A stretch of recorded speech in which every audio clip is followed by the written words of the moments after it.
Imagine falling in love, thinking you control a man's heart, only for the rain to expose the truth, shatter your plans, and leave the one you desire in someone else's arms. The Rain That Broke the Spell, a dramatic African love story of desire, manipulation, and destiny. In the bustling city of Lagos, a young woman named Linda walked briskly toward her job interview at a well-known textile company. Beautiful, ambitious, and confident, she stopped at a local food joint for a quick bite.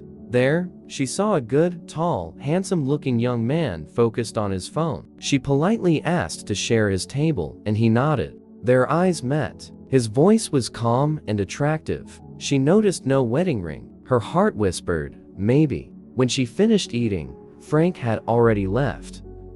But before walking away, Linda silently prayed, "Universe, make me meet this man again." Minutes later, she stepped into the office for her interview and froze. Behind the desk sat Frank, the same man from the food joint. He smiled. "I remember you from earlier today." The tension melted. Linda answered confidently, and by the end of the day, she had the job. Frank began offering her rides home. Conversations moved from work to life, dreams, and family. Linda felt sure, and said in her heart, "He is falling in love with me." One evening, she asked bravely, "Sir, are you married?" "No," Frank replied. Then he asked teasingly, "Do you want to marry me?" Linda said, "If you marry me, I will marry you too," she whispered. He laughed. But the next day, Frank began avoiding her. No lunch together, no after-work chats. Silence.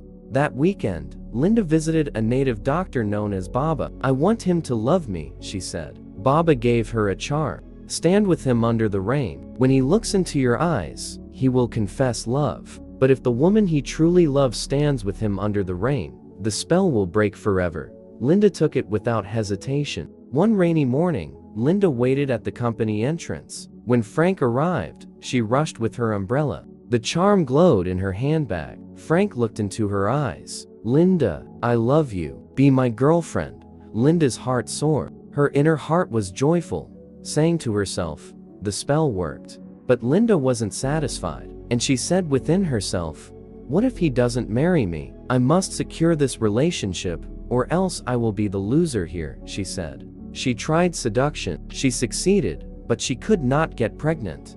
Baba explained, "He cannot give you a child under this spell unless he truly loves you." So Linda tried to love him genuinely, but forced love is never peaceful. One morning, rain poured unexpectedly. Neither Linda nor Frank had umbrellas. Linda ran toward the entrance of the office, remembering Baba's warning. But then she saw Rita, a gentle collie, walking toward Frank with an umbrella. Linda laughed inwardly. Her? Impossible. Rita reached Frank, held the umbrella over him. Their eyes met. Suddenly, Frank pulled Rita close. "I love you," he said. Linda's world collapsed, because the spell she cast on Frank had broken. She never believed that Rita would be the antidote to the spell. Weeks later, Frank distributed wedding invitations at the office. When he reached Linda, he placed the card gently on her desk and said, "You're invited." Linda confronted him later and said, "And what about us?" He looked confused. There has never been an us. She knew the truth. The spell, the seduction, everything had failed. The office became unbearable. Whispers, laughter, planning of the wedding. Linda resigned, told everyone her parents found her another job. But deep down, she ran from the painful lesson. You cannot force love, control destiny, or own what is not yours. Moral: what is yours can never pass you by. What is not yours cannot be forced to stay. Love cannot be trapped. Destiny cannot be manipulated. She was ready to destroy another woman's happiness just to steal the man she loved. But Linda was about to learn something painful. Some love cannot be stolen, no matter how dark the plan. Linda walked slowly out of the large gates of the textile company for the last time. Her resignation letter had already been approved. To everyone at the office, she had given a simple explanation. "My parents found me a better job," she had said politely. Her co-workers believed her without question, but the truth was something far darker. As she stepped into the noisy streets of Lagos, watching buses roar past and traders shouting in the markets, Linda stopped for a moment. A slow, dangerous smile appeared on her face. She whispered quietly to herself, "Frank will be mine, even if I have to destroy everything around him." She pulled out her phone. Her fingers moved quickly as she dialed a number. The call connected. "Hello, Williams." Her voice was calm. "It's Linda. I need to see you. Let's meet at a restaurant. I'll send the location." She ended the call slowly, and just like that, a dangerous plan had begun. A few weeks later, Linda started working at a radio station as a presenter. Everyone admired her confidence and her beautiful voice on the microphone. But every time she sat behind the studio desk, smiling at the listeners, her mind was thinking about only one thing: Frank. That evening, she arrived at the restaurant to meet Williams. He was already waiting at a corner table. When she sat down, she smiled politely. "Thank you for coming." After a moment of silence, she leaned forward slightly. "Are you still dating Rita?" Williams shook his head bitterly. "No, she ended things after she discovered I cheated." Linda nodded slowly. Then she said something that immediately caught his attention. "I have a business deal for you." Williams frowned. "What kind of deal?" Linda's eyes narrowed slightly. "If you can break Rita's relationship with the man she plans to marry, I will share my salary with you every month." Williams stared at her. For a moment, he wondered if she was serious. Then he leaned back in his chair and smiled slowly. "So you want me to destroy her relationship?" Linda smiled back calmly. "Yes." Williams thought for a few seconds. Then he stretched out his hand across the table and said, "Deal." Linda shook his hand, and just like that, the trap was set. The next morning, Williams walked boldly into the textile company where Rita worked. He carried a large bouquet of red flowers. The moment Rita saw him, her body froze. They had not spoken in weeks. Why was he here? Before she could react, Williams suddenly dropped to his knees in front of her. The entire office turned to watch. "Rita!" he shouted loudly. "I was a fool. I have realized that you are the only woman I truly love. Please forgive me." Employees whispered in shock. Rita felt her face burn with embarrassment. "Williams, please stand up," she said nervously. But he continued, "I want you back." Rita took a deep breath and spoke firmly. "I'm sorry. I have moved on. I'm about to get married." But even though she rejected him, the damage had already begun. Inside his office, Frank, the company manager, had witnessed everything through the glass walls. Later that day, he called Rita into his office. "Who was that man?" he asked quietly. Rita sighed. "He's my ex-boyfriend. We broke up a long time ago." Frank nodded, but something had already entered his mind: doubt. 2 days later, Williams returned again, this time with chocolates and another bouquet. Once again, he knelt in front of Rita, begging loudly for forgiveness. The entire office watched the drama unfold. Rita felt humiliated, and Frank watched everything again. That evening, Frank invited Rita to a restaurant. The atmosphere was tense. Finally, he spoke. "I think it might be better if we delay the wedding for now." Rita's was shocked. "Postpone it? Why?" Frank sighed deeply. "You need to settle things with your ex first. I don't want confusion in our marriage." Tears filled Rita's eyes. "But Frank, I have nothing to do with him anymore." But Frank had already begun to doubt. Meanwhile, Linda waited patiently for the next part of her plan. One afternoon, Frank went to his regular supermarket to buy groceries. Just as Linda expected, she appeared there too, pretending to shop. When she saw him, she smiled warmly. "Frank, what a surprise." They began talking casually. Then Linda asked gently, "How are the wedding preparations going?" Frank sighed. "The wedding has been postponed." Linda widened her eyes, pretending to be shocked. "Oh no, I'm so sorry." Then she told him about her new job at the radio station. Before leaving, she said softly, "I'm visit you sometimes." Frank nodded. He saw no harm in it. Soon, Linda began visiting Frank at his house. Again and again, always friendly, always supportive, always patient, waiting for the moment when Frank's heart would finally break. But one evening, something happened that shook Linda completely. Rita arrived at Frank's house. She was crying. She rushed toward him. "Frank, please believe me. I have settled everything with my ex. I don't want him anymore. I only want you." Frank looked into her eyes, and in that moment, he knew she was telling the truth. He pulled her into his arms. "Don't worry," he whispered. "Everything will be okay." They stood there, holding each other tightly, and Linda was standing nearby, watching everything. Her hands slowly curled into fists. Her chest burned with anger. Inside her mind, she whispered bitterly, "So you still came back to take him from me?" Her eyes darkened. "If this plan fails," she paused. Her voice inside her head became colder. "Then the next one will succeed." Linda turned and walked away slowly, leaving Frank and Rita still holding each other. But this time, Linda was planning something far more dangerous. What would you do if someone was willing to destroy your life, just to steal the man you love? Because Linda had just begun her most dangerous plan yet.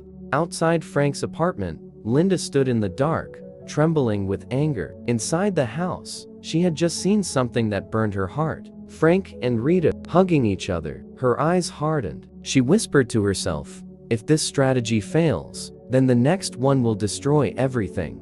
Her lips tightened. "Rita will not survive the next plan I have. Frank is mine, and he will be mine." She turned and disappeared into the night. The next morning, Linda went to see Baba, a native doctor she had visited before. This was the same man who had once given her a charm that helped her manipulate Frank during the rainstorm months earlier. His shrine smelled of herbs and burning incense. When she arrived, Baba looked at her quietly. "What do you want this time?" Linda spoke softly. "I need a charm." "What kind?" "A charm that will make Frank pity me. Whenever he sees me, I want his heart to melt for me."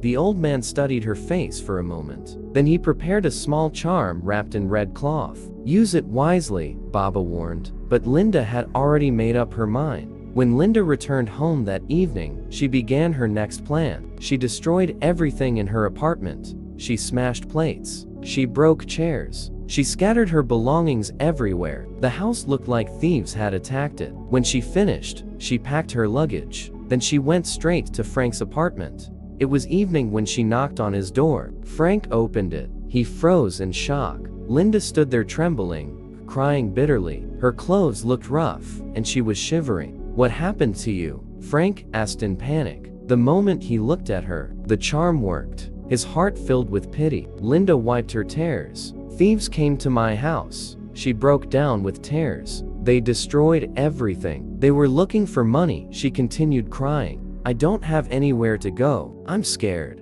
Frank's heart melted instantly. "You can stay here," he said. "Bring your things inside." And just like that, Linda had entered the house. Days passed. Linda began living with Frank. Every morning, she went to work from his house. Every evening, she returned there. Everything was going exactly as she planned. Until one day, Rita came to visit Frank. When she entered the house, she saw Linda sitting comfortably inside. Her face changed immediately. "Why is she here?" Rita asked. Frank explained calmly. "Thieves attacked her house and destroyed everything. She has nowhere to go." Rita frowned. "She should stay with someone else, not you." But Frank defended Linda. "Please, Rita, just pity her. She'll leave when she finds another place." Rita was not convinced, but she left quietly. After Rita left, Linda approached Frank. "There's something I never told you," she said. Frank looked at her. "What is it?" Linda lowered her voice. "Rita and I come from the same hometown." Frank looked surprised. "And we went to the same secondary school." Frank listened carefully. Linda continued. "I know her family very well." Then she dropped the lie. "Two of Rita's brothers went mad years ago. They were taken to a psychiatric hospital." Frank's face changed. "I hid it from you before, but I felt you deserved to know." The seed of doubt had been planted. A few days later, Rita came to visit again. Frank looked serious. "Do you know Linda?" Rita nodded. "Yes. We're from the same hometown." "Did you go to the same secondary school?" "Yes." Frank leaned forward. "Then tell me the truth about the psychiatric problems in your family." Rita froze in shock. "What? There is nothing like that in my family," she said firmly. But Frank was already angry. "You've hidden too many things from me. You hid your ex-boyfriend. You hid your family problems. I can't marry a liar." Rita began to cry. "Frank, please believe me. None of that is true." But Frank's mind was already made up. The wedding is canceled. We're done. Rita left the house crying bitterly. Now only Frank and Linda remained in the house. Frank was heartbroken. He began drinking alcohol heavily. One night, he became very drunk. Linda helped him to his room, and that night, she seduced him. As Frank slept beside her, Linda smiled in the darkness. Her plan was working perfectly. Weeks later, Linda approached Frank with shocking news. "I'm pregnant." Frank stared at her in disbelief. "How?" Linda spoke softly. "That night, when you were drunk." Frank was silent for a long moment. Then he sighed. "I will take responsibility." Linda hid her excitement. Frank hugged her gently. "Don't worry," he said. "The child is mine." And in that moment, Linda believed she had finally won Frank forever. She lied about pregnancy, just to steal another woman's fiancé. But one unexpected test would soon expose everything Linda had done.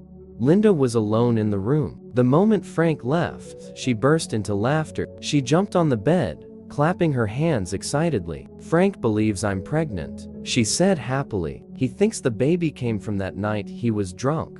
She spun around in excitement. "Now, there's no way he won't marry me." Her voice dropped into a satisfied whisper. "Finally, Frank is mine." Days passed, and Linda continued living in Frank's house. Everything seemed perfect. One evening, Frank called Linda into the living room. There, standing before her, he held a small box. Linda's heart began to race. Frank knelt down slowly and opened the box. Inside was a ring. "Linda," he said softly, "will you marry me?" Linda gasped with excitement. "Yes," she shouted happily. "Yes, I will marry you." She hugged him tightly. At that moment, Linda believed she had finally won. The next day at the radio station, Linda could not hide her excitement. During her live presentation, she made a surprising announcement. "I have wonderful news for my listeners today," she said proudly. "I'm getting married." Her colleagues cheered loudly after the show. They congratulated her. Linda felt like the happiest woman in the world.